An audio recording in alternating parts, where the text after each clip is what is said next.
The January sky over Sitka shimmered with all shades of green and purple. The northern lights, so familiar to the locals, seemed especially bright today, as if foreshadowing the coming events in the small Alaskan town. Eric Dinstone stood at the window of his office in the church, watching the last of the parishioners leave after the evening service. His tall figure cast a long shadow on the wooden floor. During his 15 years of ministry in Sitka, he had built the small parish into a thriving congregation, earning the respect of the townspeople with his dedication and impeccable reputation. Giala waited for her husband in the churchyard, wrapped in a warm coat. Her dark hair, gathered in an elegant bun, was dusted with snow. She taught history at the local school, and the students loved her for her gentleness and ability to engage the subject. The Dinstones were considered a model couple in Sitka, the kind of couple that other families looked up to. That same evening, a shabby Ford showed up on the only paved road leading into town. Behind the wheel was Sage Crawford, a Portland artist who had received a grant for a series of works on Alaskan nature.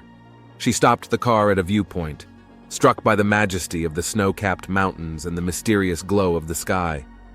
Pulling out her sketchbook, Sage made her first sketches, unaware that her arrival would change the town's life forever. A week later, the annual fundraiser was being held at the Sitka Community Center. Eric, as usual, gave the opening speech.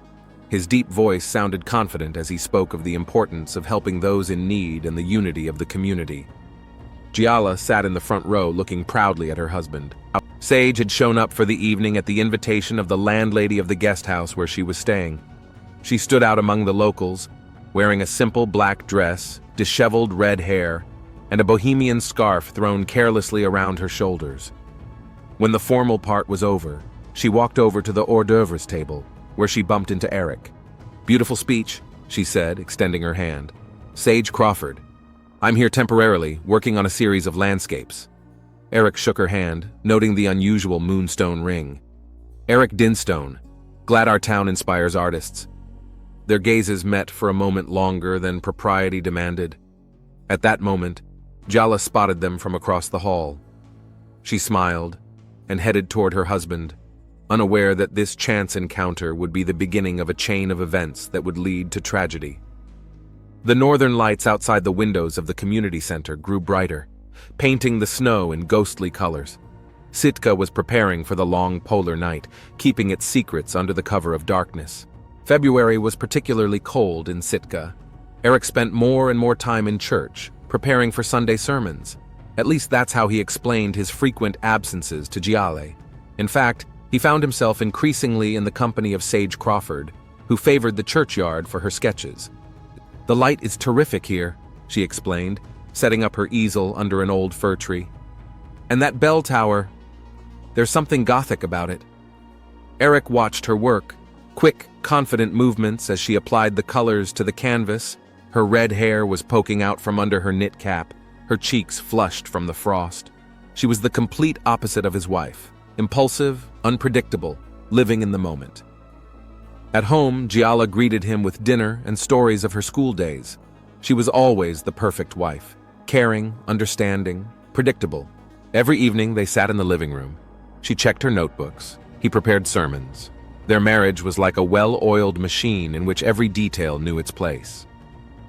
"You've been a little pensive lately," Giala remarked one day as she covered her husband with a blanket. "Is everything all right?" Eric nodded, feeling a prick of guilt. He couldn't admit that his thoughts were far away, where Sage was working on her paintings, telling him about traveling the world, about exhibitions in New York and Paris, about a life of adventure and freedom. Their first kiss happened in the church library. Sage had come in to warm up after another plein air painting, her fingers reddened from the cold. Eric offered her tea, and when their hands touched over the cup, he realized he was missing out. "This is crazy," he whispered, pulling away. "I'm married. I'm a pastor." "And I'm a freelance artist," Sage smiled. "And we both know there's something special between us." On nights, Eric lay awake, listening to Giala's steady breathing. He thought about his calling, about the vows he'd made before God and men, about the reputation he'd built over the years, about the trust of his parishioners, and about Sage, her laughter, the smell of oil paints from her hair, the freedom he felt around her. One morning, after walking Giala to school, he found Sage in church. She was painting stained glass windows, drenched in the early sun. "I can't stop thinking about you," he confessed. "It's a sin." "Love can't be a sin," she replied, setting aside her brush. "The sin is lying. You're unhappy in your marriage, Eric. I can see it in your eyes." That afternoon, they drove out of town together for the first time. Sage wanted to paint a sunset over the bay. They parked on a deserted beach, and Eric watched her work, feeling like a character from some other life. "I could show you the world," Sage said, mixing shades of pink and gold on her palette. "Take you away from here." Eric remained silent, staring out at the water. Inside him, a real battle was unfolding between duty and passion, between familiar life and the promise of freedom. He returned home late that evening. Giala was waiting for him with dinner, as always. Candles burned on the table. She remembered that today was the 15th anniversary of their first meeting. "I love you," she said, kissing his cheek. "You're the best thing that's ever happened in my life." Eric hugged his wife, feeling something akin to despair growing in his chest. He realized he was standing on the edge of a precipice, and the next step could destroy everything he'd spent years building. But the image of Sage was already lodged in his thoughts, poisoning his life with its poison of temptation. That night, lying awake, he made a decision that would change not only his life, but the fates of everyone around him. The northern lights outside the window seemed to mock his torment, coloring the sky with all the shades of sin. March brought a thaw to Sitka. The snow on the streets had turned to muddy mush, but Eric thought spring had never been so beautiful. He and Sage now had a secluded place to meet, an abandoned hunting cabin 20 minutes outside of town. She called it their studio. Here her easel stood, sketches were scattered everywhere, and unfinished paintings hung on the walls. "You've become my favorite model," Sage said as she sketched again. Eric posed for her, sitting in an old chair, and these moments seemed stolen from someone else's happier life. In the city, they were extremely cautious. They met ostensibly by chance at the supermarket, exchanged brief glances in cafes. To everyone, Sage was just a visiting artist who occasionally stopped by the church to paint stained glass windows. Giala didn't immediately notice the change in her husband. At first, it was little things.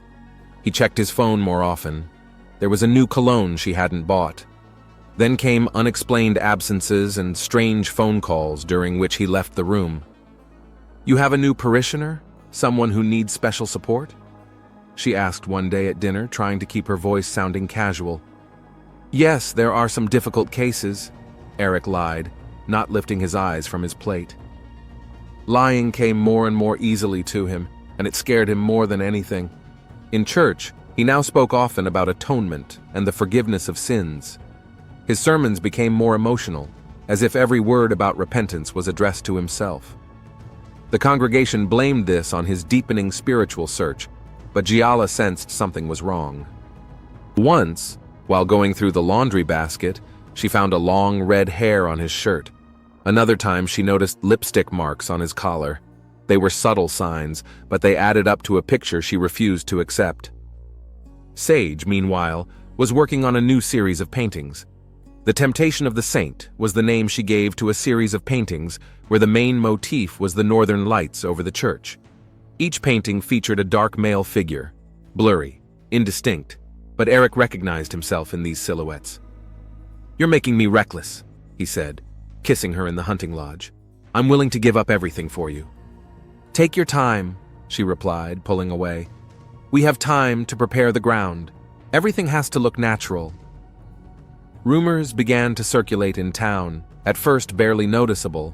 Like ripples on water, Mrs. Henderson, the proprietress of the local bakery, supposedly saw the pastor with the red-headed artist in a cafe on the outskirts of town. Old Tom, who worked at the gas station, claimed to have spotted Eric's car several times on the forest road leading to the abandoned cabins.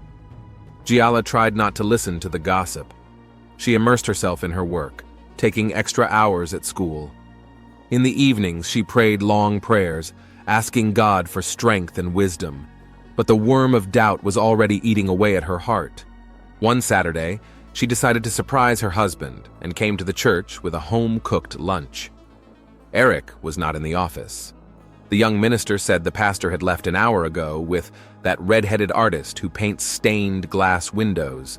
Giala sat in her husband's empty office until evening. Containers of cooled lunch stood untouched on the table. When Eric finally appeared, he smelled of an unfamiliar perfume and a barely visible lipstick mark on his neck. "Where have you been?" she asked quietly. "Visiting a sick parishioner," he answered without looking her in the eye. That night, they went to bed for the first time in 15 years, without saying goodnight to each other. Giala lay awake, listening to the wind howling outside the window, and realized that their marriage was cracking at the seams like spring ice on a river. Back at the hunting lodge, Sage was finishing a new painting. It depicted a woman standing with her back to the viewer, staring at the northern lights, unaware that the abyss was opening up behind her. The woman looked remarkably like Giala. April rain drummed on the roof of the Deanstones' house. Giala sat in her husband's study, mechanically poring over papers. Eric had been at another parish meeting, and she had decided to do something she had never thought of before. She had begun to look for evidence of her suspicions. First, she found checks from a cafe on the outskirts of town, dozens of bills for 2 people. Then she found an envelope of photographs hidden in an old Bible. They showed Sage painting in various places around town, but in some of the pictures she was captured laughing, with her head thrown back, clearly unaware she was being photographed. The handwriting of obsession was obvious. In her desk drawer was a notebook of sketched poems. She had never known her husband to write poetry. They were full of passion and despair, all dedicated to a certain S. At the bottom of the drawer, Giala found a key with a keychain in the shape of a bear cub. She had never seen it before. The final straw was an accidentally found receipt from a motel on the outskirts of Juneau, dated last month. Eric was supposedly traveling to a clergy conference that day. Giala was sitting in the darkness of the study when Eric got home. She turned on the desk lamp and he froze in the doorway when he saw the evidence spread out on the table. "I can explain everything," he began. "Really?" Her voice sounded surprisingly calm. "Then explain to me why a pastor lies to his wife. Why would a man who preaches fidelity and the sanctity of marriage betray everything he believes in?" Eric slumped in his chair as if all his strength had left him at once. "I didn't mean to hurt you, but you did. And not just me, you betrayed the trust of the entire community. What will people say when they find out their pastor is an adulterer?" "You wouldn't dare," a steely note appeared in his voice. "Why not?" "Because it would ruin your reputation. What about my reputation, a wife to be publicly humiliated, a teacher who will be whispered over by all the parents?" They talked until dawn. Eric tossed between remorse and anger, between pleading for forgiveness and trying to blame her for his sins. He said she'd always been too right, too predictable, that he was suffocating in their marriage. "With her, I feel alive," he finally admitted. "And with me you felt dead all these 15 years? Giala stood up. "I'm going to the bishop in the morning. Let the church decide if you're worthy to be a pastor." "You won't do that." Eric grabbed her arm. "Think of the scandal, the effect it will have on the congregation." "Let me go." She released her hand. "I'll give you until tomorrow. Either you confess everything to the bishop yourself and resign, or I will." For the first time in their entire marriage, she saw something resembling hatred in his eyes. It frightened her more than all the previous revelations. That night, Eric didn't come home. Giala sat by the window looking out at the rain and thinking about how one lie pulls another until all of life becomes a web of deceit. At dawn, she found an envelope in the mailbox. Inside was a note from an anonymous well-wisher reporting that he had seen the pastor's car near the old hunting lodge. The note was accompanied by a blurry photograph, but it clearly showed 2 figures at the entrance to the cabin. Giala stared at the photograph for a long time. Then she took out her cell phone and dialed the bishop's number. When a sleepy voice came through the receiver, she said, "I apologize for the early call, but we need to meet urgently. It's about Pastor Dinstone and his inappropriate behavior." At that moment, she didn't know that the decision she had made would set off a chain of events that would lead to tragedy. She just wanted justice and had no idea of the price she would have to pay for it. The bishop made an appointment for the next morning. Giala spent a sleepless night gathering documents and evidence. She put everything in a leather folder: photos, receipts, notes. Around 5 in the morning, she called the school to warn them of her absence. At 6, she left the house. A light rain was drizzling, turning the snow into a gray mush. It was about a 40-minute walk to the church where the meeting was to be held. Giala decided to walk. She needed to clear her head and gather her thoughts. She didn't make it to the church. By 8 in the morning, when Giala didn't show up for the meeting, the bishop started calling her cell phone. The phone was out of range. He contacted the school principal, but they knew nothing there either, only that Mrs. Dinstone had called early in the morning to report her absence. By noon, everyone was worried. Eric returned home to find his wife gone, her coat and bag gone. On the table lay an untouched folder of papers. The very folder she had intended to go to the bishop with was gone. "Maybe she's just gone to visit relatives," suggested one of the parishioners when news of Giala's disappearance spread through town. But Giala had no close relatives. Her parents had died in a car accident years ago, and her only sister lived in Australia and had not kept in touch. By evening, a search party was organized. Volunteers scoured the streets, checking every possible route from the Dinstones' home to the church. Eric participated in the search, his face pale and droopy. Sage was not seen that day. It was later learned that she had gone to Juneau, supposedly to attend a trade show. On the second day of the search, one of the volunteers found a woman's scarf on the side of the road leading to the woods. Giala was wearing the exact same one. The search centered in the area. On the third day, the ranger found signs of a struggle on the forest path: crumpled snow, broken branches, and what looked like bloodstains. Police cordoned off the area, and on the fourth day, the body was found. It was lying in a ravine, partially covered in snow. Giala was wearing the same coat she'd left the house in. She was not carrying a leather folder with documents. Investigators determined that death was caused by a blow to the head with a heavy object. The news shocked Sitka. A small town where everyone knew each other, where the last murder happened 15 years ago, was at the center of a bloody drama. Eric identified the body. He held an oddly calm demeanor that many people noted.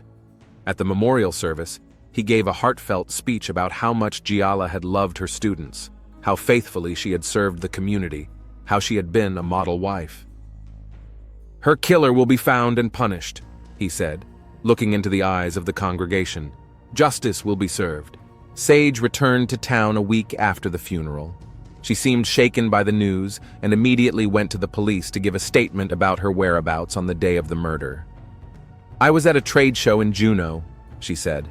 "There were hundreds of witnesses there, but someone local recalled seeing her car on a forest road on the morning of the day Giala went missing. It wasn't certain, though. The weather was overcast and visibility was poor. It had snowed heavily the day the state police detectives had come to town. It was as if it was trying to hide all traces of the crime, all the evidence, all the secrets. But some secrets, even the deepest blizzard can't hide. On the desk in the murdered woman's office, they found a letter to her sister in Australia that had been started but never sent.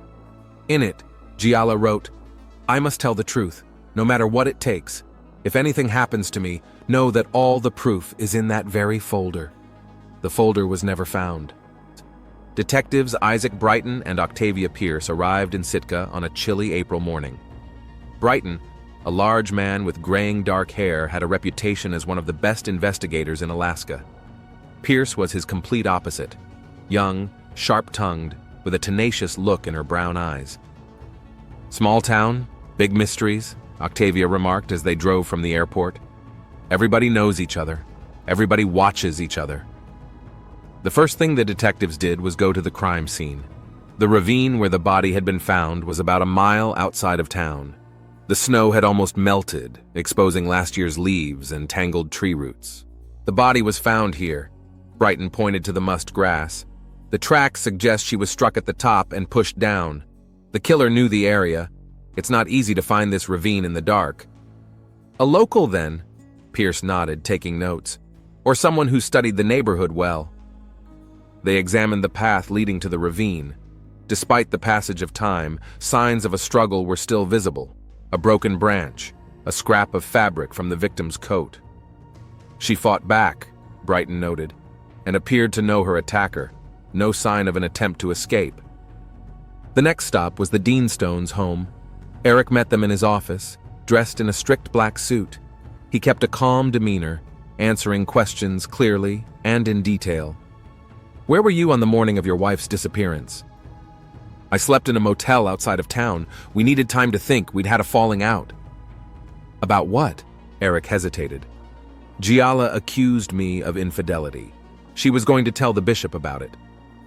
"And you decided to prevent that?" Pierce asked. "I loved my wife," Eric answered firmly, "despite our problems."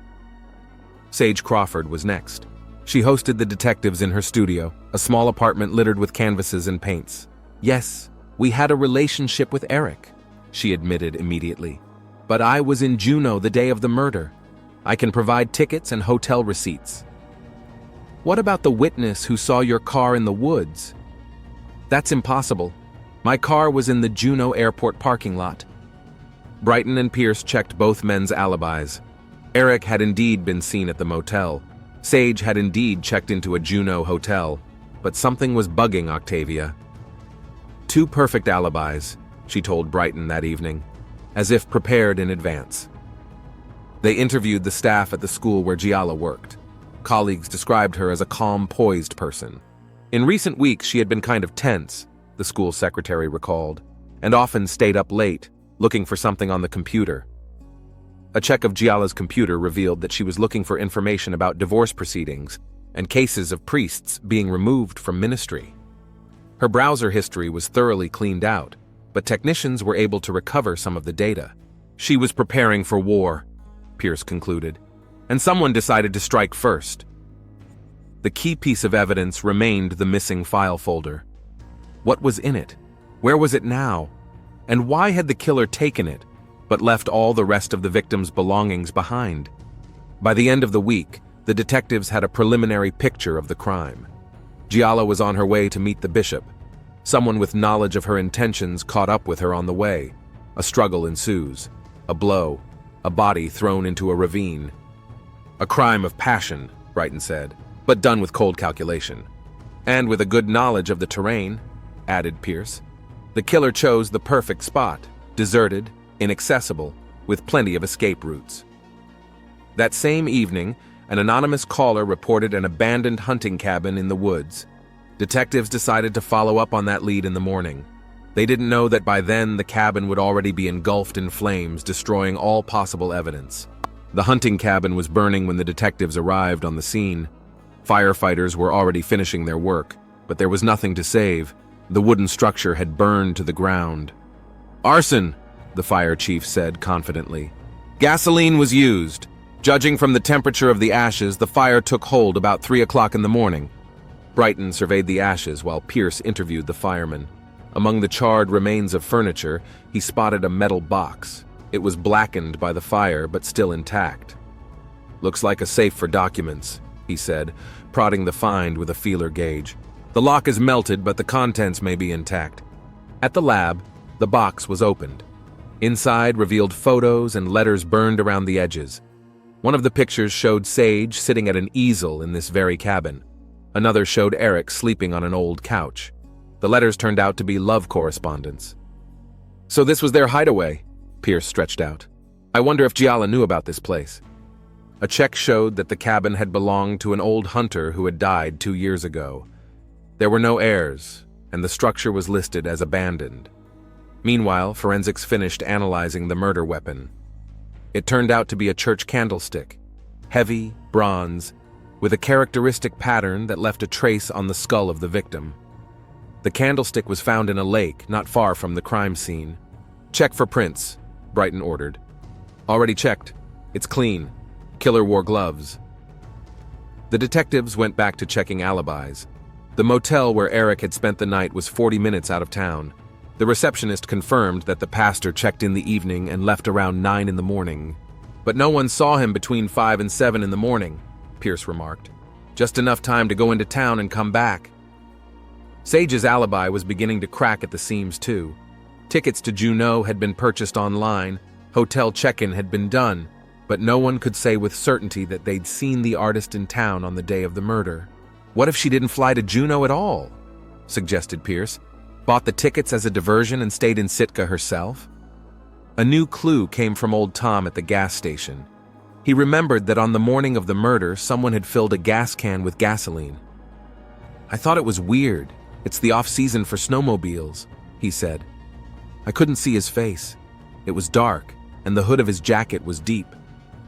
A check of the gas station cameras showed a figure in a dark jacket holding a canister. The quality of the footage was poor, but the gate looked familiar to Brighton. And then came the main evidence schoolboy, dribbling boats on the spring creeks, found a soaked leather folder under the bridge. Inside were preserved documents, checks, photos, printouts of email correspondence. And among them, a curious detail. A receipt from a jewelry store in Juneau for the purchase of an expensive ring with a sapphire, the date of purchase, the day before the murder. But Sage was supposedly at the show, Pierce noted, and Eric swore he hadn't left Sitka in a month. The interrogation of the jeweler yielded an unexpected result. He remembered the customer, or more accurately, the customer. A redhead, unusual, he said. She chose for a long time, kept asking if she could have it engraved, decided to write, "Forever yours." The ring was never found, but they did find a ferry ticket to Juneau in Eric's things, dated the week after the murder. They were planning an escape, Brighton said, but Giala found out and decided to expose them. And one of them decided to stop her, Pierce added. The question is, who exactly? That evening, the detectives spent late into the night examining the documents in the folder. Among them was a strange note written in Giala's handwriting. "Lord, forgive me for what I am about to do, but the truth must come out no matter what it takes." The note was dated the day she died. Octavia Pierce could not sleep. Laying out the case files on her motel bed, she reread the testimony for the 100th time. Something kept her awake, some detail escaping her attention. "I spent the night at the motel," Eric was saying. "I was in Juneau," Sage claimed. "Perfect alibis," Octavia muttered. "Too perfect." In the morning, she shared her doubts with Brighton. "Look," she laid out a timeline of events. Giala leaves the house at 6 in the morning. Her phone is last recorded by the tower at 6:20 near the woods. At 6:45, a gas station camera captures a man with a canister. At 7:30, old Tom sees smoke coming from the direction of the church. That's where they'll find traces of blood later. And what confuses you? The timing. They both set up their alibis before 9 o'clock in the morning. But the murder happened earlier. Brighton tapped his pencil thoughtfully on the table. "Go on." "I checked the motel's visitor log. Eric did check in tonight, but they don't have cameras in the parking lot. No one can confirm that his car was parked there all night. They requested traffic camera footage.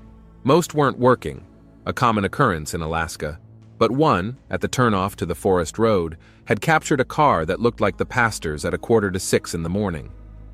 Now for the best part, Octavia pulled out the phone records. Sage called Eric at 5:30 in the morning. The conversation lasted 3 minutes. They called Sage in for a second interview. She looked tense, but held herself confidently. "Yes, I called Eric. I wanted to make sure he was okay after the fight with his wife. At 5:30 in the morning? I'm an early riser. An artist's habit. The best light is at dawn." Octavia studied her face. Something in this woman had changed. Gone was the bohemian carelessness. There was some wariness. At the same time, the forensics team finished analyzing the ashes from the hunting cabin. Among the charred remains, they found pieces of fabric identical to Giala's coat. "She was there," Brighton said, "probably shortly before she died." Octavia had drawn up a psychological profile of the killer, cold-blooded, calculating, capable of careful planning, someone who knew the victim's habits and the area well, someone with a good reason. "You know what strikes me?" she said to Brighton. "The killer used a church candlestick. Not a knife, not a gun, an object from the church. It's symbolic. You think it's a message? Or a taunt? Killing a man with a consecrated object is a special kind of sacrilege." They questioned Eric again.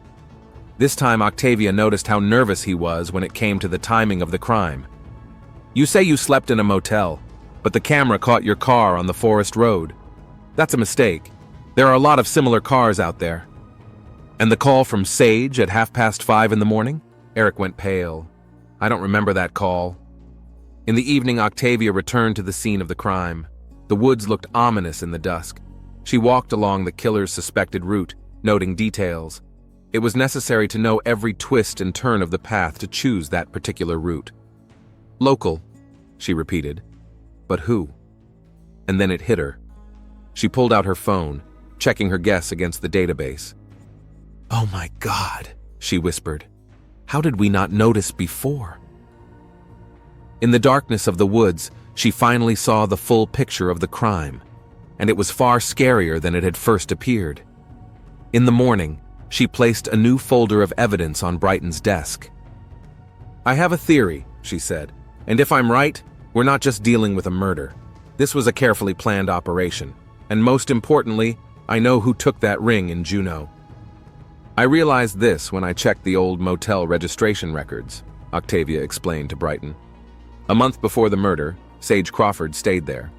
And guess what? She used a credit card in Giala Deanstone's name." Brighton whistled.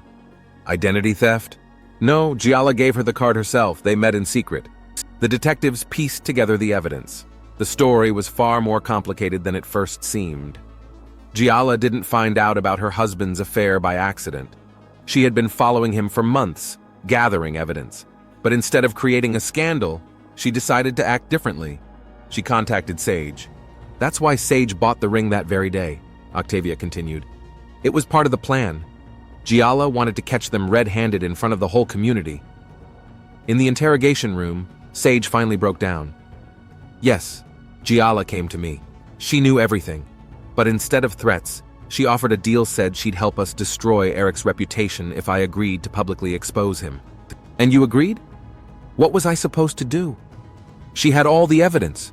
But I didn't kill her, I swear." Eric, when shown Sage's testimony, turned pale.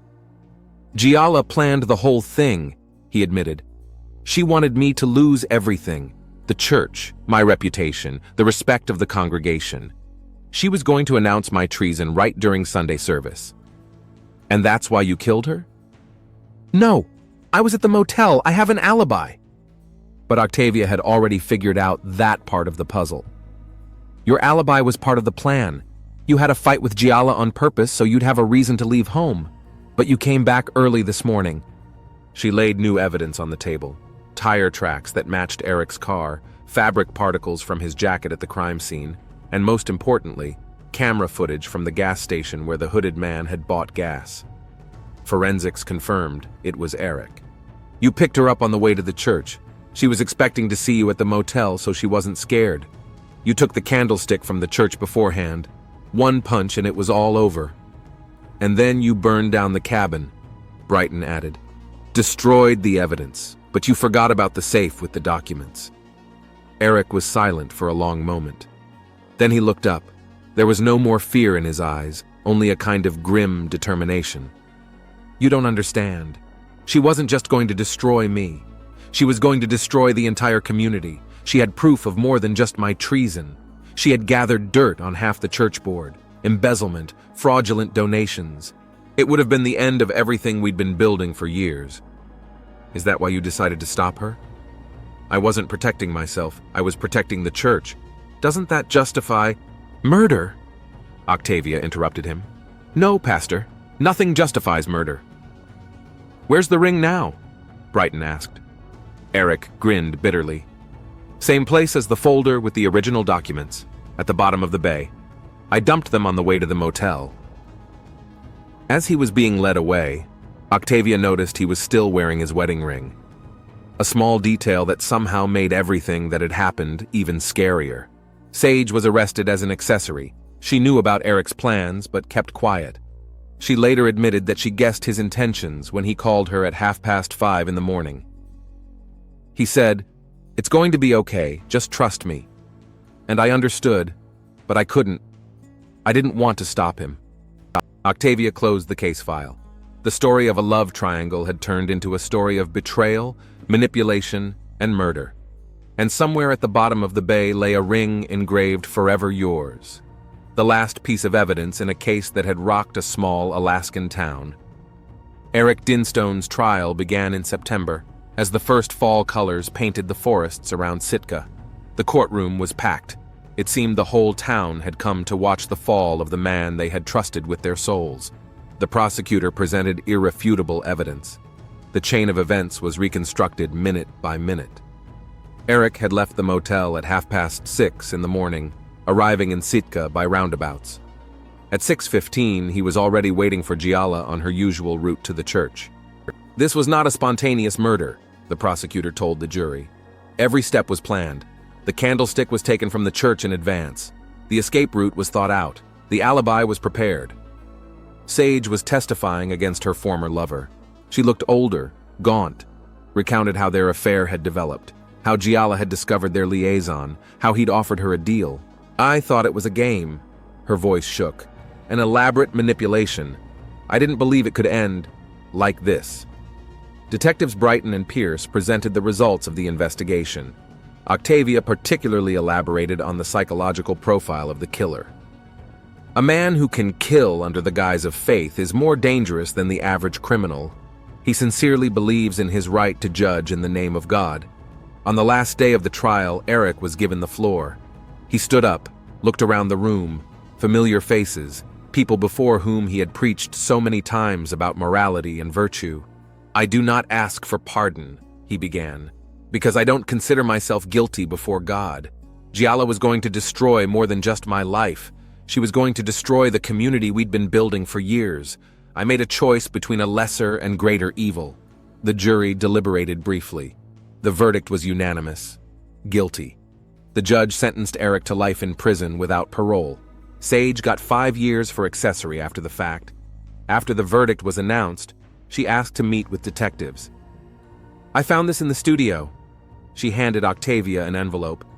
Inside was a letter from Giala, written the day before she died. "Dear Sage," she wrote, "I hold no grudge against you. Perhaps you love him more sincerely than I ever could. But the truth must be revealed, not for revenge, but for justice. I hope you will understand." A year later, Octavia Pierce returned to Sitka. The town had changed.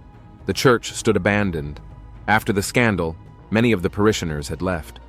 The school where Giala taught had a plaque. The old hunting lodge was restored. Now there is a small museum of local history. Among the exhibits is a painting of Sage, the same one that depicts a woman looking at the northern lights. Now everyone sees this painting as an omen of tragedy. In the cemetery where Giala is buried, there are always fresh flowers lying around. They are brought by her former students. On her headstone are the words from her last letter, "Truth will always find its way to the light." And somewhere at the bottom of the bay, among the rocks and seaweed, lies a ring engraved, "Forever Yours," a mute witness to a story of love, betrayal, and retribution that changed a quiet Alaskan town forever. In prison, Eric began writing a book, the confession of a man who believed he was doing a righteous deed. Publishers refused to publish it. Sage went to Europe after her release. They say she no longer paints. Only sometimes, on particularly cold nights, pulls out an old sketchbook Sitka and looks at them for a long time, as if trying to understand where everything went wrong. And detectives Brighton and Pierce have a new case, but that's another story.